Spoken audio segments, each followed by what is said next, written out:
मोदी और ये शिवराज और भाजपा का शासन रहा तो ये पत्रकारों की चड्डी भी नहीं बचने देंगे। ये आपको सोचना है। हम तो लड़ ही रहे हैं और लड़ते रहेंगे। और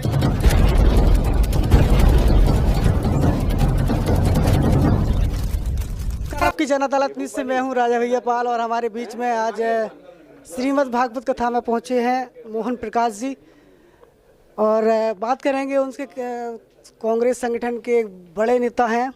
आज भागवत कथा में पहुंचे हैं आप। डॉक्टर गोविंद सिंह जी के यहाँ क्या कहना चाहिए? अब गोविंद सिंह जी तो हमेशा जो है जिसको कहते हैं दुराचारियों का, अत्याचारियों का और कुशासन वालों का मुकाबला करते हैं, तो उन्होंने भागवत रखी है। अब भागवत से जो है पूरी जनता संदेश लेकर जाएगी कि किस तरीके से कुशासन को समाप्त किया जाए और एक जो भगवान कृष्ण जिस तरह का राज चाहते थे, भगवान राम जिस तरह का राज चाहते थे, उस तरह की राज्य की स्थापना हो, न कि इस तरह जो मौजूदा कुशासन है उसकी तरह।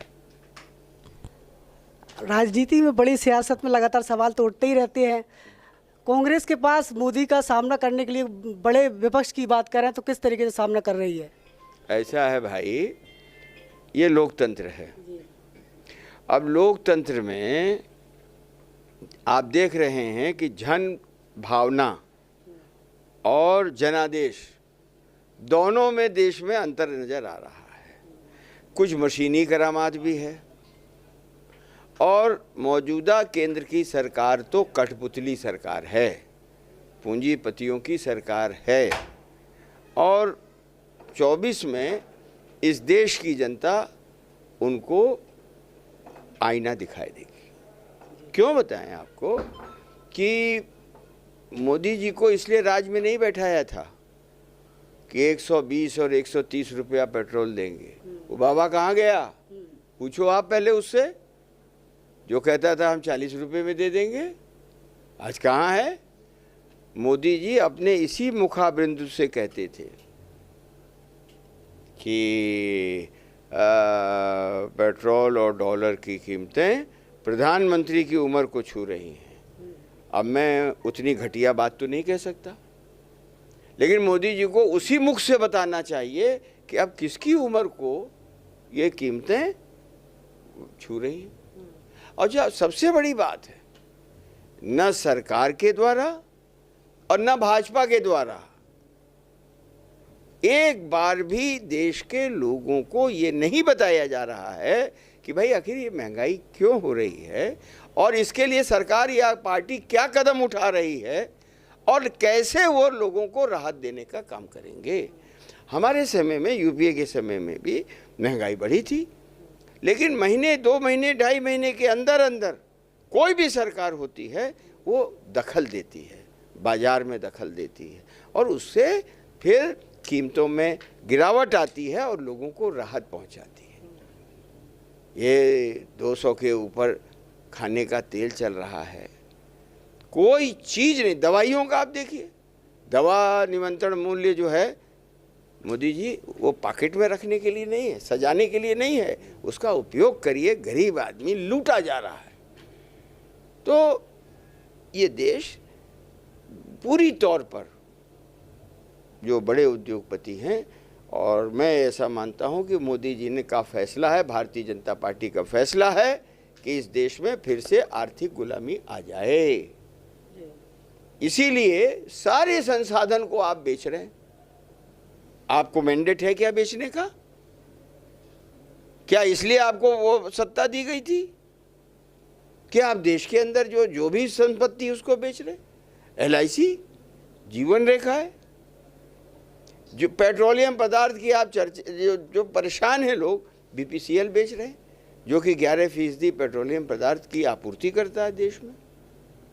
तो ये सारे मुद्दे हैं जो धीरे धीरे अब, लेकिन सवाल क्या है कि भारतीय जनता पार्टी के पास इन सवालों का कोई जवाब नहीं है। बुरी तरीके से वो जो 40-50 साल से या 80 के बाद भाजपा और उसके पहले जनसंघ जिन मुद्दों को उठाती थी उसके एकदम विपरीत काम कर रही है। अब जब वो कदम नहीं उठा पा रहे क्योंकि उनके यहाँ गहराई नहीं है, तो बस भगवा झंडा लेके आ जा रहे हैं, समाज को बांटने का काम कर रहे हैं। तो इसलिए हम देश के लोगों से भी और कहना चाहते हैं कि जिस रास्ते से मोदी जी आप आए हैं, जिस सीढ़ी लोकतंत्र की जिस सीढ़ी से आए हैं, उसको ख़त्म मत करिए। आप भारत के या धरती पर अंतिम व्यक्ति नहीं हैं, उसके बाद भी लोग होंगे। इसलिए कम से कम लोकतंत्र को आप जो नुकसान पहुंचा रहे हैं इस देश में, आप पत्रकार हैं, बलिया के पत्रकार ने ये लिखा कि इस यहाँ पर नकल हुई, वो जेल में। अरे भाई, कोई कत्ल किया उन्होंने, क्यों नहीं जमानत हो रही? और इस देश में अगर गलत को गलत कहना जुर्म है, तो देखिएगा कि एक एक नौजवान कहेगा कि सच कहना अगर बगावत है तो समझो हम भी। रीवा में अभी पत्रकारों को जो है नंगे करके जिस तरीके से बेइज्जत किया गया है, तो आपको नहीं लगता कि अब लोकतंत्र खत्म करने की साजिश रची है? अरे भैया, ये तो पत्रकार समझे ना कि अभी तो चड्डी तो बची है। मोदी और ये शिवराज और भाजपा का शासन रहा तो ये पत्रकारों की चड्डी भी नहीं बचने देंगे। ये आपको सोचना है। हम तो लड़ ही रहे हैं और लड़ते रहेंगे। और इस मुल्क में जो लोकतंत्र है, आज़ादी है, जो पत्रकारों की स्वतंत्रता है, उसके लिए कांग्रेस पार्टी लड़ी है, उसी ने स्थापित किया है। अंग्रेजों के ज़माने में ये नहीं था। और आप जिसको कह रहे हैं भगवान के नाम पर आप जुल्म कर रहे हैं, कत्ल कर रहे हैं, लोगों को बंद कर रहे हैं। ये शिक्षा है क्या भगवान की?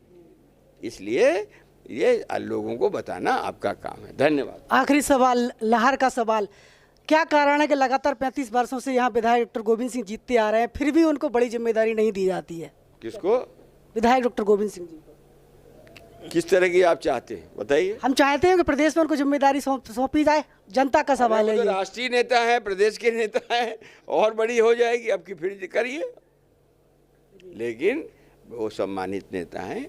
देखो, वो लड़ने वाले नेता हैं, समझ रहे हैं? वो लोगों के लिए लड़ते हैं, समाज के लिए खड़े रहते हैं, विधानसभा में लड़ते हैं, सड़क पर लड़ते हैं। तो लड़ने वाला का जो प्यार लोगों का मिलता है, इसलिए वो हैं और आगे भी रहेंगे और बड़ी जिम्मेदारी भी मिलेगी। मंत्री नहीं रहेगा। अब एक ही चीज़ तो बचा है, वो हमारे हाथ में नहीं है। आप हमारे चैनल पर नए सदस्य हैं तो चैनल को सब्सक्राइब करें और चैनल को लाइक करें, वीडियो को शेयर करें और घंटी दबाना ना भूलें। यदि आप घंटी नहीं दबाएंगे तो खबरों का नोटिफिकेशन आप तक नहीं पहुंचेगा। Green colours India private limited, रंग है तो जीवन है। Stay home, stay safe.